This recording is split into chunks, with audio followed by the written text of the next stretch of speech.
So here we have the Hyundai i10 1.2 Premium on a 66 plate. I'm going to start off by showing you around the outside of the car, and then we'll hop in and run through some controls on the inside. But from the outside you can see that it's a 5-door car with alloy wheels. Let's start off inside the boot and then work our way around the rest of the car from there.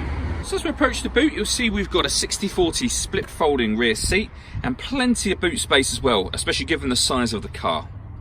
Okay, so we're just going to work our way back round to the front of the car now, and then we'll hop in and run through some controls on the inside. But now that we've done a full circle of it, you can see it's in fantastic condition the whole way round. Just briefly before we climb in, I think as well we're seeing the interior from this exterior point of view. The seats are in great condition, as you can see.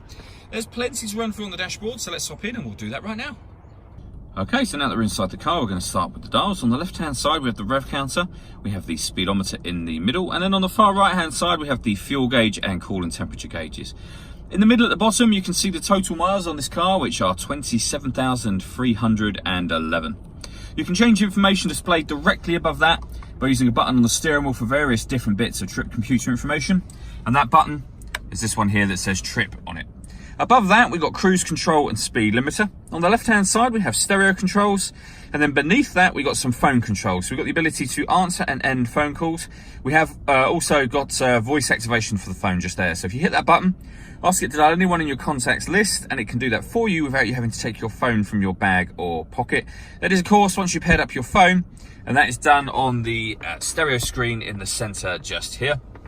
Hit the phone button, and then follow the instructions along the bottom. So number 1, and then keep following those instructions using your handset as well.